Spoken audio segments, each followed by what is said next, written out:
You know, I know this question's been asked before by other people, but I thought I'd ask a similar question to two questions. So answer a similar, give sort of a similar answer to two questions that are very similar themselves. And that's basically, who is the leader of 8's and 8's in TNA, and who is behind the Shield? Now we all pretty much pretty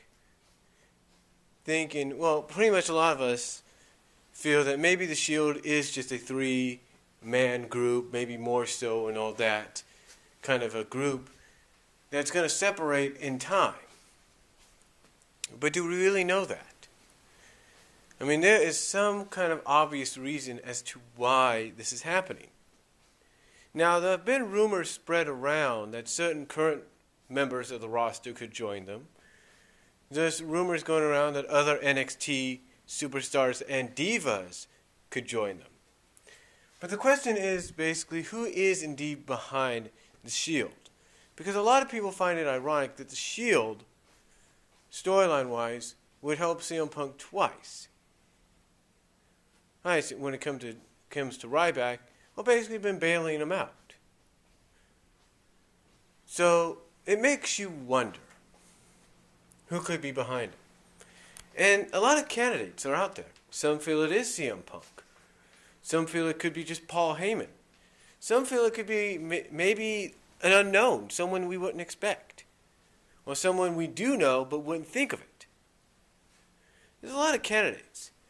But the question is, who is really behind them? And I think, obviously, a lot of people will point to maybe CM Punk, but more so Paul Heyman. You might ask yourself, well, why would they point to CM Punk? Why would they point to Paul Heyman? Well, CM Punk, on the other hand, I don't think really would need that much help. But I think what you got right now is Paul Heyman. You have to look at him maybe as the person behind it, and maybe perhaps storyline-wise it will be revealed that he's in agreement with a lot of other people that on his own, CM Punk can't beat the likes of a Ryback, or maybe even can't even beat the likes of a Rock by himself. But we'll just have to wait and see. But that is a strong candidate. CM Punk, on the other hand, could be the leader and basically say, hey, this is a shield of injustice that the WWE has shown towards those that have made a name for themselves outside of this company on independent scenes and circuits. And that it's an injustice for these talented guys to have to go do in developmental instead of being brought up to the main roster. It's an injustice. Perhaps that's it. But again, it could be someone we wouldn't expect. Maybe even Dolph Ziggler. But you'd probably wonder, why the heck would Dolph want him? What about Randy Orton? That's another name that's been tossed around. Why would Randy, though? They attacked him. No one really knows. So the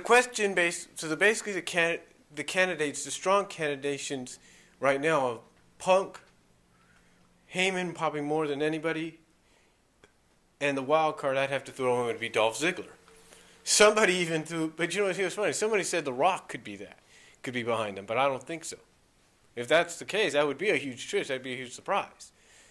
But like I said, the top three, you got to go with Paul Heyman at number 1, Punk at number 2, and the wild card number 3 would be Ziggler. Makes sense. I mean, yeah, you could probably say, well, what about Big Show? Yeah, Big Show could be the same way, but I don't think so. So more so, you'd have to go with the top 3 that I talked about, the wild card being Ziggler. And maybe even Vicky if you want to do a top 4. But I think it's more so the top 3. But then you look on the other side of the pond, if you will, or the other side of the ocean, and you have TNA doing something similar, but they've been doing it before. But they did it before with 8's and 8's.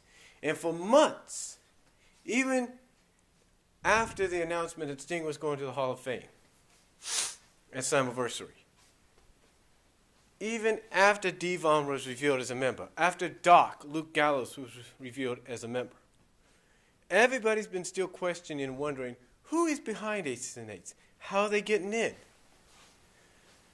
Who's really in charge of this group? Who's motivating them to do this? Now, some might think, some might think going into last night's final resolution that we had the answer in Bobby Roode. It wasn't Bobby Roode. He got attacked. So if it's not Bobby Roode, who is it? Could it be Austin Aries? Perhaps. I mean, the way he's being portrayed now, it could be. Could it be someone that a lot of people are saying? So, I mean, you go here on YouTube and other various sites on the YWC and IWC, and people pretty much have pinpointed or feel they have an idea of who it could be. Some are saying it could be Eric Bischoff. Some say it's him because he wants revenge of being tossed out, of being denied control of what would have been his company. Some say it could be Jeff Jarrett. Now think about that. Jeff Jarrett could be revealed. And for the sake of the Schleg Daddy, and for Jeff Siegel, the Schleg Daddy's sake, we don't know if that may or may not be the case. Because I do find it ironic that they're going to be holding lockdown in San Antonio at the Alamo Dome.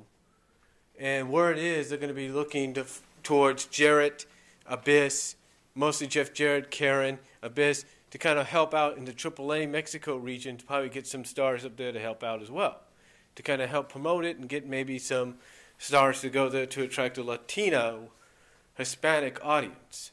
So that, my friends, could be an interesting scenario there. It could be him. And if TNA is depending on him to help probably draw in and help get some AAA stars to go and participate in lockdown, hey, you may have your answer, but we don't know that yet. So, who is it? Is it somebody within TNA? Is it Kurt Angle? Is it Brooke Hogan, Hulk Hogan? Could be one of the Hogans. You never know. Could it be Bruce Pritchard? That would be a surprise, an ironic twist. Could be Matt Morgan. Nobody really knows who it could be. Could be Joey Ryan. I seriously doubt it, but no one really knows. The thing is, what you got to do is single out, do a very careful thought process, and say to yourself, okay, who is more so with a biker gimmick? Who could more so fit into this kind of biker gimmick mentality of Aces and Eights? And of course, the first name would come off the top of your head would be Bischoff, because he's had that kind of look in WCW and so on. So you think it's got to be him. And if it is, that would be a surprise. But again, we don't really know. We don't really know. And I'll give TNA credit. They are kind of still twisting the pot around. I mean, kind of still steering the pot around, because we don't really know who's in charge of Aces and Eights. And I also will give WWE credit, even though it's like, basically understand they put together a last-minute decision for the Shield. I'll give them credit. They got people trying to guess of who might be in charge of the Shield, even though they deny that they're working for nobody or associated with nobody. But again, this will be very interesting to see where WWE goes with the Shield, and if they do reveal a leader, and if it's who we may think it is or may not think it is. And the same with TNA. Sooner or later, you're going to get to a point where people are going to be like, okay, you've been doing this thing for almost a year now. We need an answer. Who's in charge of these guys? Who's allowed them to come in even before they got immunity to roam about? Who's bringing them in? Who's funding them? Who's doing this and that? You got to have an answer. You got to have a straight up answer. You just can't have a group of guys wanting to make a name for themselves. You got to have a straight answer. So, let me know what you guys think down below. Comment if you like. Video responses are greatly appreciated. But let me know what you guys think. Who do you think's the leader? Who do you think could be behind the Shield? And who do you think is behind Aces and Eights? I give, in my opinion, the wild card selection, as far as the top three, in my opinion, have to go with Heyman at number 1, Punk at number 2, and Ziggler at 3 as a wild card. And as far as Aces and Eights go, the top 3 there for me, number 1, you got to go with Bischoff, because it would be obvious. Number 2 would be Jeff Jarrett.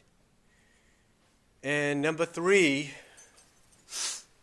I'd have to say would be, I can't believe I'm gonna say this word. Number 3, I'd have to go with AJ Styles. Because think about it. You have AJ going through this situation right now, storyline-wise. Wouldn't surprise me. And I know nobody wants to see another AJ Styles heel turn, but the way this is leading, you never know.